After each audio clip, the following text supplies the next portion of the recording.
Magandang gabi po sa inyong lahat. Ako ang inyong tagapaghatid ng balita mula sa aklat ng Proverbs at bago po tayo mag-umpisa ay samahan niyo po ako manalangin.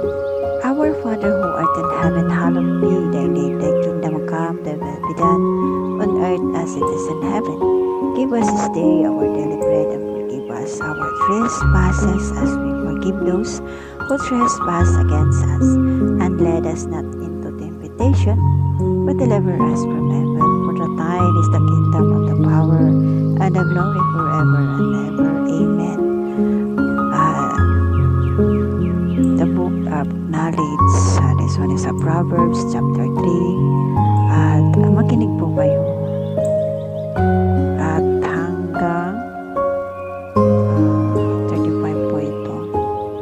Proverbs chapter 3 verse 1. Anak ko, huwag mong kalimutan ang aking kautusan, kundi ingatan ng iyong puso ang aking mga utos, sapagkat karamihan ng mga araw at ang mga taon ng buhay at kapayapaan ay madadagdag sa iyo. Huwag kang mamayaan ang kaawaan at ang katotohanan, itanim mo sa palibot ng iyong liig, ikintal mo sa iyong puso. Sa gayoy makakasumpong ka ng lingap at mabuting kaunawaan sa paligid ng Diyos at ng tao. Tumiwala ka sa Panginoon ng buong puso mo at huwag kang manalig sa iyong sariling kaunawaan. Kilalanin mo siya sa lahat ng iyong mga lakad at ang kanyang ituturo ang iyong mga landas. Huwag kang magkapantal sa iyong sarili. Mga mata, matakot ka sa Panginoon at humalay ka sa kasamaan. Magiging kagalingan sa iyong puso at utak ang iyong mga buto. Parangalin mo ang Panginoon ang iyong tinatangkilik at ang unang bunga ng lahat ng ani.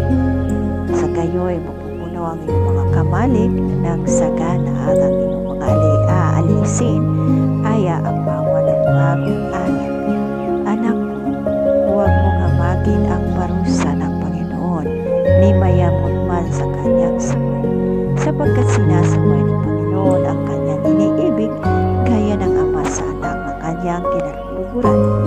Mapalad ang tao na kasusumpong ng karunungan at ang tao na nagtatamo ng kaunawaan, sapagkat ang kalakal niya ay maigi kaysa kalakal ng pinak at ang pakinabang na yaon kaysa dalisay na ginto. Mahalaga nga kaysa magrubi at mula sa mga bagay na mananasa mo sa maihan tulad sa kanya. Karamihan ng mga araw ay nasa kanang kamay niya, sa kanyang kaliwang kamay ay mga kayamanan at karangalan.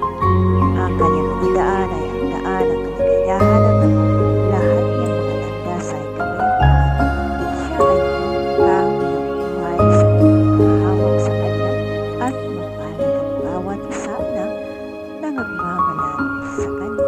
Nilikha ng Panginoon ang lupa sa pamamagitan ng karunungan. Itinatag niya ang langit sa pamamagitan ng kaunawaan. Sa kanyang kalaman ay nagbabahagi ang mga kalaliman at ang mga alapaap ay nagsipatak ng hapon. Anak ko, huwag silang maghiwalay sa iyong mga mata. Ingatan mo ang magaling na karunungan at ang kabaitan. Sa gayon, buhay sila sa iyong kaluluwa at biyaya sa iyong liig. Kung makagayoy, lalakad ka ng lakad na tiwasay at ang paa ay hindi matitisip. Kung ikaw ay nahihigay, hindi ka matatakot.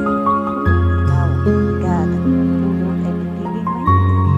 Huwag kang matakot ng bilang magpagkatakot rin sa pagkabuwal man ang masama pagkalumarating, sapagkat ang Panginoon ay magiging iyong pagtitiwala at iingatan ang iyong paa sa pagkahuli. Huwag mong ikait ang mabuti sa kinauulan pagka nasa kapangyarihan ng iyong kamay na ito'y gawin. Huwag mong sabihin sa iyong kapwa na yumao ka at bumalik uli at bukas ay bigay ako pagka ikaw ay may. Huwag kang kumata ng kasamaan laban sa iyong kapwa, sa palibasay tumatahang diwasay sa sila. Huwag kang magipag-usap o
pinapaalala o laging pinaapaalala niya yung aral.